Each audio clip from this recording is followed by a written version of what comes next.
Airport से बाहर निकलकर अवनी कुछ पाल के लिए रुक जाती है। वो धीरे से अपना सूटकेस साइड में रखती है और आसमान की तरफ देखने लगती है। ठंडी हवा उसके चेहरे को छूती है, जैसे कोरिया खुद उसका स्वागत कर रहा हो।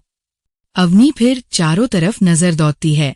नए लोग, नई लैंग्वेज, नया शहर, सब कुछ बिल्कुल अलग, बिल्कुल नया। अवनी धीरे से मुस्कुराते हुए, फाइनली मैं आ ही गई जिन्वू, तुम्हारी दुनिया में। उसके चेहरे पर हल्की सी मुस्कान आ जाती है, पर आंखों में अब भी एक सवाल था। थोड़ी देर बाद अवनी एयरपोर्ट के बाहर आती है, जहां कंपनी की तरफ से भेजी गई कार उसका इंतजार कर रही होती है। ड्राइवर उसका नाम कंफर्म करता है और अवनी गाड़ी में बैठ जाती है। कार जैसे ही आगे बढ़ती है, अवनी विंडो के बाहर कोरिया के नजरे देखने लगती है। ऊंची बिल्डिंग्स, ब्राइट रोड्स और अचानक जिन्वू के बेड बैनर्स, पोस्टर्स और लेड स्क्रीन्स। कहीं उसका म्यूजिक वीडियो चल रहा था, कहीं उसकी स्माइलिंग फोटो। अवनी का दिल जोर से धड़क उठता है। अवनी मन ही मन, मैं यहाँ तो आ गई हूँ, पर क्या किस्मत तुम्हें और मुझे मिलाएगी? अब तो मैं तुम्हारी दुनिया में हूँ जिन्वू। सोचते सोचते कारस अपार्टमेंट के सामने रुक जाती है, जो कंपनी ने अवनी के लिए अरेंज किया था।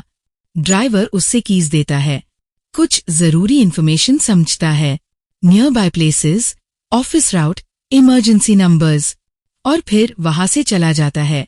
अवनी जानती थी कि वो यहाँ नहीं है, इसलिए कंपनी ने कुछ दिनों के लिए ड्राइवर और कार भी अरेंज की थी, ताकि वो शहर को धीरे धीरे समझ सके। अपार्टमेंट के अंदर आते ही अवनी थकान महसूस करती है। लॉन्ग जर्नी, इमोशंस, एक्साइटमेंट, सब एक साथ आ गए थे। वो बस फ्रेश होती है और बिना कुछ ज्यादा सोचे बेड पर लेटकर सो जाती है, क्योंकि सुबह उससे ऑफिस जाना था। सुबह अवनी की आंख खुलती है तो टाइम काफी हो चुका होता है। वो घबराकर उठती है, जल्दी जल्दी रेडी होती है और बिना देर किए बाहर निकल जाती है। आज उसने टैक्सी लेकर ऑफिस जाने का डिसाइड किया कि कुछ ही देर में वो अपनी कंपनी के बिल्डिंग के सामने होती है। अंदर जाते ही काफी लोग उससे देखने लगते हैं, क्योंकि वहां वो इकलौती इंडियन गर्ल थी। थोड़ा नर्वस फील करते हुए अवनी रिसेप्शन के पास रुकती है। तभी एक गार्ड आता है और पोलाइटली बोलता है, गार्ड, मिस अवनी, आपकी सीट उधर है और सर ने आपको अपने कैबिन में बुलाया है। अवनी हल्का सा नर्वस स्माइल के साथ बॉस के कैबिन में जाती है। बॉस उसके डॉक्यूमेंट्स चेक करते हैं, उसकी क्वालिफिकेशन देखकर इम्प्रेस हो जाते हैं। Boss, your profile is really good, Avni. Our manager will explain you all the work. Avni politely thank you sir बोलकर कैबिन से बाहर आ जाती है, पर सच ये था कि वो काफी नर्वस थी। ऑफिस में लगभग सब कोरियन आपस में कोरियन लैंग्वेज में बात कर रहे थे, जिसे अवनी थोड़ा अनकंफर्टेबल महसूस कर रही थी। वो चुपचाप अपनी सीट पार जाकर बैठ जाती है। तभी बगल वाली सीट से एक लड़की उसकी तरफ देखती है और इंग्लिश में बोलती है, girl, you don't look Korean, are you new here? Avani थोड़ा रिलैक्स्ड महसूस करती है। Avani, yes, I am not Korean, I am from India. Girl smiling, oh, India, nice country. फिर वो पूछती है, by the way, what's your name? Avani, my name is Avani. Girl, nice to meet you, Avani, I am Inji. धीरे धीरे बात बढ़ने लगती है और कुछ हाई टाइमी दोनों एक दूसरे से कंफर्टेबली बात करने लगती है। अवनी को पहली बार थोड़ा रिलीफ महसूस होता है, अकेलेपन का बोझ थोड़ा कम लगने लगता है। उसके बाद दोनों अपने अपने काम में लाग जाती है। लेकिन अब अवनी के लिए ये नया शहर थोड़ा सा कम अनजान लगने लगा था, क्योंकि कोरिया में यूज अपनी पहली दोस्त मिल चुकी थी, इंजी। ऑफिस का पहला दिन खत्म होते ही अवनी थकान महसूस कर रही थी, पर उससे ज्यादा उसके मन में हजारों ख्याल चल रहे थे। नया देश, नई जॉब और सबसे बड़ी बात, जिन्वू की दुनिया। ऑफिस से निकलते वक्त इंजी उसके पास आती है इंजी मुस्कुराते हुए, अवनी, फर्स्ट डे के हिसाब से तुमने काफी अच्छा काम किया। अगर चाहो तो हम कॉफी पीने चल सकते हैं। अवनी को अच्छा लगता है, उससे पहली बार लगता है कि शायद वो यहाँ अकेली नहीं है। Avni, sure, that would be nice. दोनों पास के एक छोटे से कैफे में जाती है। वहाँ हल्की म्यूजिक चल रही होती है और शीशे के बाहर कोरिया की शाम धीरे धीरे रंग बादल रही होती है। कॉफी के कप के साथ बातें शुरू होती है, काम, कल्चर, फूड, और फिर बात पहुंच जाती है ड्रीम्स पार। इंजी, तुम कोरिया क्यों आई? अवनी, सिर्फ जॉब के लिए? अवनी थोड़ी देर चुप रहती है। उसकी आंखों में एक चमक आ जाती है और एक पुराना एहसास जाग उठता है। अवनी, धीरे से, जॉब टू रीजन है, पर सच कहूं तो मेरा सपना मुझे यहाँ ले आया। इंजी उसे देखकर मुस्कुरा देती है, जैसे सब समझ गई हो। उस रात अवनी जैब अपार्टमेंट लौटी है, टू बालकॉनी में खड़े होकर नीचे चमकती लाइट्स को देखती है। उसके हाथ में फोन होता है, स्क्रीन अनलॉक होती है और वहाँ जिन्वू की फोटो। अवनी, सॉफ्ट वॉइस में, मैं यहाँ हूँ जिन्वू, बिल्कुल पास, पर फिर भी इतनी दूर। हल्का सा आंसू उसकी आंख के कोने से निकल आता है। पार इस बार उस आंसू में दर्द कम और उम्मीद ज्यादा होती है। अगली सुबह अवनी फिर ऑफिस जाती है। आज वो पहले से ज्यादा कॉन्फिडेंट थी। इंजी यूज ऑफिस के पास के लंच स्पॉट्स दिखाती है, कोरियन फूड के नाम बताती है और हैज कर बोलती है, इंजी, धीरे धीरे तुम भी कोरियन बन जाओगी।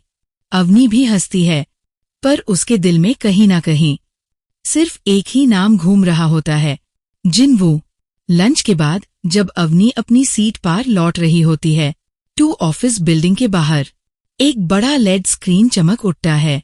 स्क्रीन पार एक नया म्यूजिक टीजर चल रहा होता है और अचानक जिन्वू का चेहरा स्क्रीन पार आ जाता है।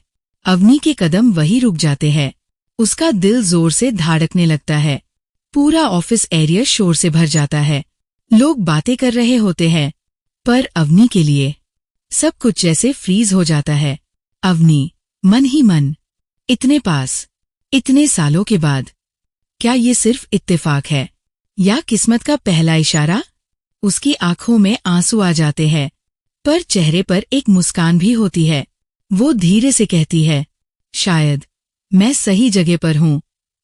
कोरिया में अवनी के दिन धीरे धीरे एक रिदम पकड़ने लगे थे। सुबह उठना, तैयार होना, ऑफिस के लिए निकलना, सब कुछ नया था, पर उसके लिए एक्साइटिंग भी। ऑफिस में काम करते वक्त वो पूरी कोशिश करती कि अपना बेस्ट दे सके। फाइल्स, मीटिंग्स, प्रेजेंटेशंस, सब कुछ ध्यान से करती थी, पर जैसे ही उसका ध्यान थोड़ा सा भी भटकता, उसके मन में वही एक चेहरा आ जाता, जिन्वू। कभी कंप्यूटर स्क्रीन पार काम करते हुए अचानक किसी पोस्टर पार उसका नाम दिख जाता, कभी ऑफिस के बाहर लगे लेड स्क्रीन पार उसका म्यूजिक वीडियो चल रहा होता। अवनी अंदर ही अंदर मुस्कुराने लगती। अवनी, मन ही मन, तुम यहाँ हो और मैं भी यही हूँ। ऑफिस के बाद जब वो अपार्टमेंट लौटी, तो शाम और ज्यादा खामोश हो जाती।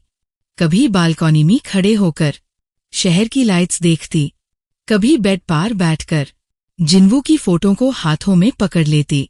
अवनी, सॉफ्ट आवाज में, पता नहीं कब मिलोगे, पर तुम्हारी यादें हर पाल मेरे साथ रहती है। एक शाम अवनी खाना बना रही होती है, तभी उसका फोन रिंग करता है। स्क्रीन पार लिखा होता है, माँ। अवनी तुरंत कॉल रिसीव करती है। अवनी, हाँ मम्मी, कैसी हो? माँ, मैं ठीक हूँ बेटा, तू बता, खाना टाइम पे खा रही है ना? ज्यादा काम तो नहीं करती कंपनी? अवनी मुस्कुराती है। अवनी, नहीं मम्मी, सब अच्छा है, लोग भी अच्छे हैं, बस थोड़ा अकेला लगता है कभी कभी। माँ उसकी आवाज से सब समझ जाती है। माँ, प्यार से, अकेलापन भी एक दिन आदत बन जाता है, पर याद रख, तू वहां सिर्फ जॉब के लिए नहीं, अपने सपनों के लिए गई है। कॉल के बाद अवनी की आंखें थोड़ी नाम हो जाती है, पर दिल में एक सुकून भी होता है। अब अवनी ऑफिस में लोगों को पहचानने लगी थी। उसके आसपास का एनवायरनमेंट थोड़ा अपना सा लगने लगा था। इंजी के अलावा उसकी दोस्ती और भी कुछ लोगों से हो गई थी। मिनहो हमेशा जोक्स करने वाला, सुजिन काम और मैच्योर, टेयू क्रिएटिव और फ्रेंडली। लंच के टाइम सब एक साथ बैठते, कोरियन और इंग्लिश मिक्स में बातें होती। मिनहो हेस्ट हुए, अवनी तुम इंडियन हो ना? टी तुम्हारे देश के सॉन्ग्स काफी इमोशनल होते हैं। अवनी मुस्कुराते हुए, हाँ शायद इसलिए मुझे कोरियन सॉन्ग्स भी इतने पसंद है। इंजी उसे आंखों ही आंखों में देख लेती है, जैसे फिर से कुछ समझ गई हो। कभी कभी काम के बाद सब मिलकर कॉफी पीने जाते, कभी स्ट्रीट फूड ट्राई करते, कभी शहर की लाइट्स देखते हुए चलते चलते बातें करते। अवनी भी उनके साथ हंसने लगी थी, खुलकर बात करने लगी थी।